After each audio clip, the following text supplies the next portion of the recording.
Alright, so now in this part we're going to get started with the texturing and building some of these V-Ray shaders. So the first thing that we're going to do is start with the snow shader. Now snow is pretty simple to do. Basically it's just a white color with some specular hits on it in order to give it that really nice icy type of look. Depending on what type of snow you want to make will determine how much specular you're going to be using for this, because there's different types of snow. There's a dry, powdery type of snow, and then of course there's a really heavy, wet type of snow. And the wet snow tends to be more glossy. It has more specular to it, and in some cases you may want to activate the reflection as well. Alright, so this is the basic snow shader that I have put together, and it only uses just 3 of the channels. The first one, of course, is the diffuse layer, and what I did was I just clicked on color. So if you go here to the texture map area here, just click on the arrow and go to color, and when that comes up, just leave it at white, because it should come up as white by default. So we'll just leave it at white. And the next thing I wanted to do was activate the specular layer 1. So you come down here to the bottom here and just be sure that trace reflections is turned off, because right now I wanted to leave the reflection off. So we'll leave that option off. Be sure that trace specular is on, and we'll come back up here, and the highlight glossiness, I have this currently set to 0.72. Now we may need to play around with this because it may be too much or maybe not enough, but once we apply it, we start doing some test rendering, that will kind of give us the idea of how much glossiness we need there. Now for the texture map here, I put in a layer shader, and inside the layer shader I have 2 channels here, or actually 2 noise shaders. The first one here is some simple noise with black and white. The global scale is set to 4. And I have the low clip and the high clip here adjusted, so it gives us this kind of black and white, dirty, specky type of look. The second one is the same noise shader. However, this time I took the global scale up to 20, and I made some more adjustments here to the low and high clip in order to brighten it up a little bit more. That way we don't have so many little black dots in there, but instead have fewer. However, they are a little bigger because the global scale has been turned up to 20%. So these highlight points here are actually larger than the other noise. And I set this top layer here to a multiply transfer mode. Now, if you're kind of curious about what this is doing, let me click on this here, click on open window, and make this a little bigger here. This is probably going to take a second for this to completely render this.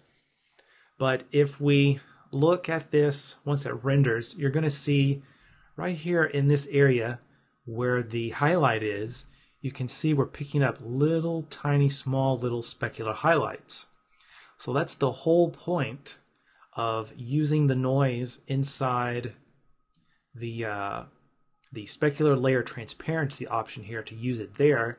That way what we're doing is we're creating these little specular hits that show up. So instead of having just all white glossy specular, we're using those 2 noise shaders together in order to produce these little small little dots. And you can see that the second noise shader is providing the larger white dots that you can see in there as well. Kind of hard to see, but there's the small ones as the base layer, and then the bigger ones are on top of that. So what I could probably do is change this to something like, let's see, what do I want? Let's try a double knot. Where is the, got a double torus, a knot. Let's try just the knot, and let's see what this looks like. It's probably going to take it a second, again, for it to render this image out, just because I've made the window 10 times bigger than what it normally is. Okay, so there we go. So you can see what we've got in here.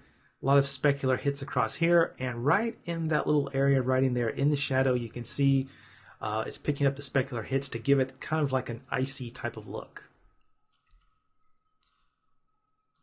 Alright, and then up here in the bump channel, I have the bump amount set to 3, and I gave it a noise shader as well, and I changed that over to displaced turbulence. And in this case, I think what I may want to do is just change it to regular turbulence. And the global scale is left at the default value of 100%.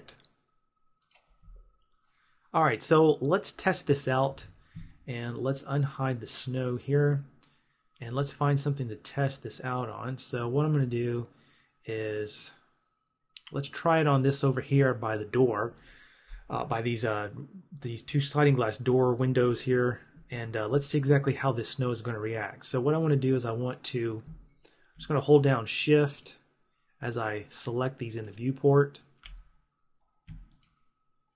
And then I'm going to go find them over here in the null, and there they are there. And I'm just going to take this snow material and I'm going to apply it to these snow objects. All right, now we have those selected. We'll jump back into the camera, and I'm going to render that region right in there. And I just want to see what this snow shader is going to look like with the lighting from the HDR image plus the lighting coming from those windows. Okay, so you can see what we've got here. It's actually looking pretty good. We've got a couple little specular hits here and there, but mostly over here, just below where the light is, we've got really nice specular hits across here, and it gives the appearance that the snow is perhaps maybe a little on the wet side, and or maybe kind of icy. So I'm liking the way that this looks. If you don't like the way it looks, you're welcome to change it and change your snow shader to something different. In that case, if you don't want these specular hits here, what you could do is you go into the specular layer, and what you want to change is the mix strength here. So the mix mode is set to none, but if we were to take the mix strength, and let me blow this back up again so we can see this really quick. That's a little on the large side. So I'll give that okay, there we go. It's a little smaller, so it's going to render quicker. So you can see the specular highlights in there. But if we take the mix strength and we turn that all the way down to 0, and we watch the image here as soon as it updates, notice that all of those little specular highlights there are now gone. So if you want your snow to be a dry type of snow, then you can actually just turn specular off if you want. Or if you want it to have a little bit of specular, then you can take your mix strength and you can play around with that. But for right now, I'm just going to leave mine up to 1 because I like that wet, icy type of snow look. Alright, so that does it for the snow shader. So now we can take and start applying snow to just about everything here. So what we want to do is select all of these snow objects here, and we want to apply the snow material to all of them. So normally in previous or way older versions of Cinema 4D, you just have to take the material and drag it over. But a quicker way of doing this, especially when you have so many different objects here, is once you have them all selected, what you could do is go to Function, then hit Apply, and that will apply that selected material that you have selected down here to your object. Now we have 2 materials applied to these snow objects here, so we can just take those and delete the extra ones. Alright, now the next thing that we want to do is we want to apply the snow to some of these plants that already came with snow applied to them. So I'm going to jump out of the camera, and we need to go find the yard. No, it's going to be under greenery. And let's go find these trees. Okay, so that's not the one there. Let's see, how about this one? That's not it, so green bush. There we go. So this is one of them here. So if we open up that null, we have leaves, stems, and snow. So we can just take the snow shader, apply it to the snow. We have the pine tree with the snow. So we'll take that and apply it to the snow. The tall tree, which is the one back behind the house here, we can also apply the snow shader to the snow object there. And then we have no leaves here, which is this little bush. And what we could do here is we have the stems and the snow. So we'll just apply the snow shader to the snow. And we've got these little bushes here, which these bushes did not come with any snow on them. We had to put some snow on those. So there's no snow object on any of those. Alright, so I think that's all the snow for the trees and everything else. So now we can just apply it to the ground plane. So we'll take the snow and apply it to the ground plane. I'm going to jump back into the camera, and I'm going to do a little quick test render just on the ground area here without the displacer on. I just want to see what this looks like, and I'm just going to pick a little area like maybe right there.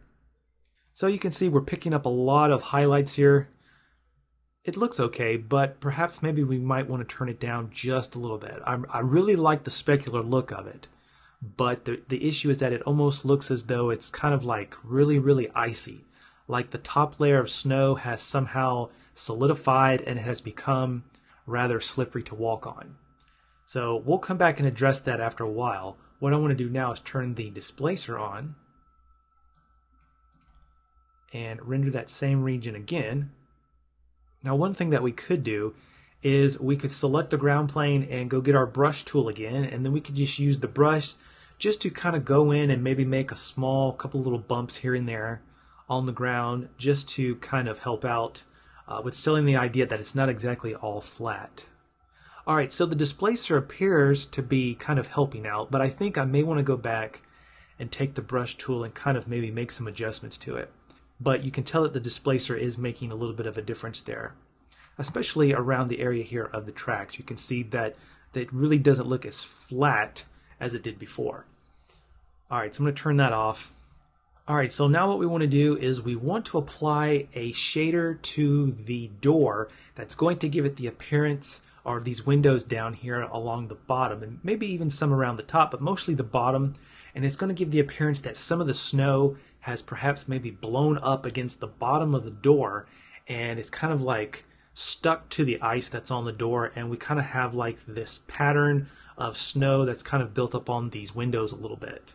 So what we're going to do is we're going to take this snow shader, and I'm just going to rename this to snow,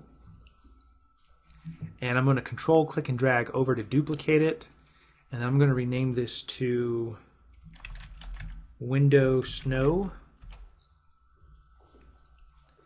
And what we could do for the specular layer is I don't want this to be as strong as the stuff on the ground, or the snow on the ground, so I'm just going to take this down to 0.5, which is halfway. That way it does have specular, but it's nowhere near as strong as what's on the ground. Okay, so I want to change this view here from sphere, which is the default. I want to change it over to a plane. I want it to be flat. And what I want to do is I want to go over here to the material weight channel, which the material weight is actually the alpha channel. Now it's not called alpha like it would be in a standard C4D shader, but the alpha channel here is the material weight channel.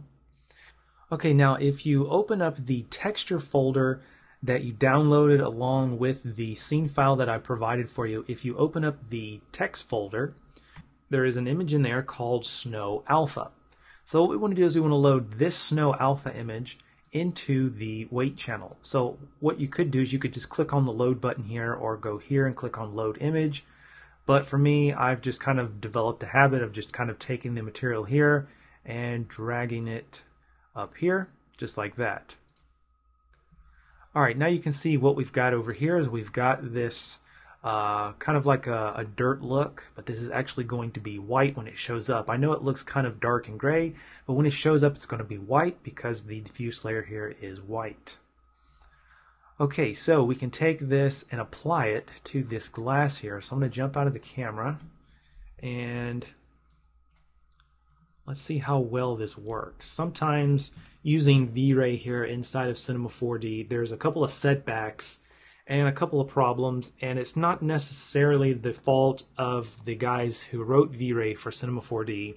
It's actually just because the SDK doesn't include certain things, so when they're writing the code for it, there's going to be problems, and there are things that are not going to work correctly like they would if you're using a standard Cinema 4D material, especially when you're dealing with flat projections and things like that.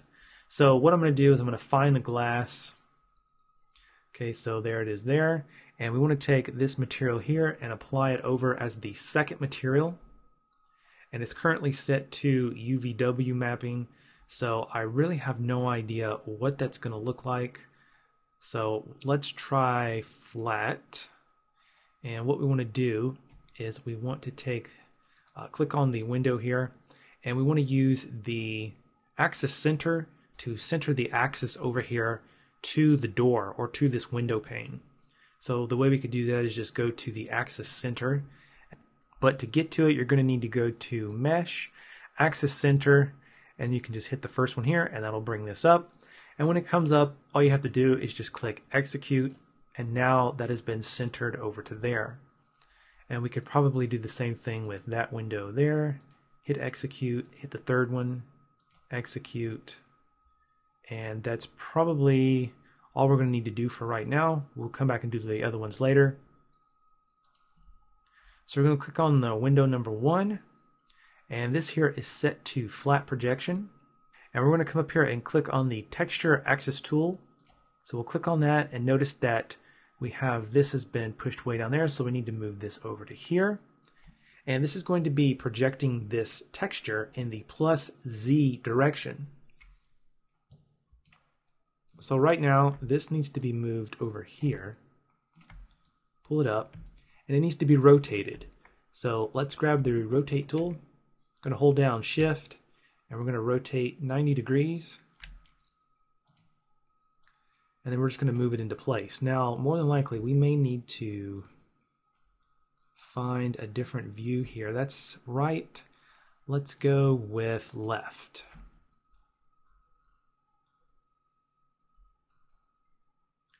All right, so I'm going to hide the yard stuff, the greenery stuff. All right, so here's the window here. You can see there is the window right there. So what we want to do is we want to line this up right about there, something like that. We may need to reverse it and flip it. Now, here's the deal with V-Ray. Usually when you're working with a standard C4D material, and even though you may have transparency or an alpha channel turned on, you're always able to see that in the viewport when you're trying to project the image. But as you can clearly see, here I am using R13 and the newest release of V-Ray, which I believe is 1.2.6, I believe. And you can see that I cannot see the image, which is the alpha image. I cannot see that in the viewport. So this, of course, is a setback, and one reason why I tend not to use V-Ray as my main rendering engine. Yes, it is a great engine. However, the integration with Cinema 4D still needs a lot of work. So this is just one reason why I tend to kind of stay away from using V-Ray. So what we have to do is we kind of have to guess here. Now, one thing that we could do is we could take this material, this V-Ray material here, we could take it and we can put it into a standard Cinema 4D material, then apply the Cinema 4D material to the glass, and then as soon as we get it into position where we want, then just automatically overwrite the standard material with the new V-Ray, and that's pretty much all you have to do. So let me show you what I mean. I'm just going to double click down here to create a Cinema 4D material, and I'm going to change this over here to a plane. I'm going to go to the alpha channel, and I'm going to load this here into the alpha channel. There it is there. Now it needs to be reversed. So I'm going to disable alpha image. I'm going to hit invert. Okay, so there it is there. This here just needs to be taken up to a white color. And better yet, so we can see it even better, I'm just going to turn on the luminance channel. So there we go there. So I'm going to take this and I'm going to drop this over here, and instantly, because it's a standard Cinema 4D material, now we can see where it's at. Now if I could do this with V-Ray, then I would definitely use V-Ray more often. So perhaps maybe this is something that's going to be added in the future, but from what I was told, this is part of an SDK problem because this is something that Maxon does not include with the SDK to allow developers to use. I don't know if that's true or not, but that's what I was told. So anyway, now we have the ability to see this in the viewport. So I'm just going to change the display mode here, and we need to flip that around. Now this material here is set to tile, and I don't want tile. So what I'm going to do is I'm just going to take this and rotate it 180 degrees, and I need to hold shift. So I'm going to click, hold shift, rotate 180 degrees. There we go. And then I'm just going to move this down into place like that. Now I can take the same shader, click and drag down to go over to this window here. Now you can see it kind of looks repetitious because we're getting the same pattern here that we are here. So perhaps maybe what we could do is just maybe scale this up and kind of maybe pull it down a little bit, and then take for the third one here and duplicate that one over. But this one here, what we'll do is we'll take it and we'll just flip it around 180 degrees like that. And then we'll just kind of scale that up to fit both of those windows and then push it up. All right, so there we have the snow that's kind of creeping up the glass. So what we need to do now is we need to take the V-Ray shader and take that and just apply it over top to these. And it will automatically keep the same scale and position. All you're doing is just replacing the material. Now there's one other thing that we may need to do. So let me jump back into the camera. And what I'm going to do is I'm just going to render just that one little region there of those two far glass panes. And more than likely we may run into another problem. And I'll show you how to fix that. Just going to take a couple seconds here to render this to find out. And if you wanted to, what you could do is you could duplicate this material and then flip it vertically so that it would look like perhaps maybe something is coming down from the top of the glass as well. But I figured since there's no snow up there, all the snow just happens to be down along the bottom, then having this on the bottom would probably look best. Okay, so just as I thought, you can see the material and it looks good, it really does. But look at the glass. The glass is no longer a blurred transparent glass like we had before. So what we need to do to fix this is we need to go over here and we need to select this material here to the right, which is the alpha material. We need to select all three of those, and we need to enable the option called Mix Textures. So we'll enable that for all three of those, and then we'll go back and I'm going to render that one more time. Okay, so as you can see, just by activating the Mix Textures option on those three alpha window shaders there, now everything is working properly. So I think that wraps up this part. So what I'm going to go ahead and do is I'm going to take this alpha shader here and I'm just going to apply that to some of the different windows throughout the house. And you're welcome to just use whatever shader you want. I'm sure some of you probably have a collection of dirt shaders and things like that that you can use, or you could just use a native Cinema 4D shader, just one of the noise shaders that you can use that just as long as it's black and white, and you can use that to apply it to your glass objects to, you know, get the pattern of snow building up on it, or perhaps maybe some ice or something. Alright, so that wraps up this part. So in the next part we'll come back and we're going to start working on some more of the shaders.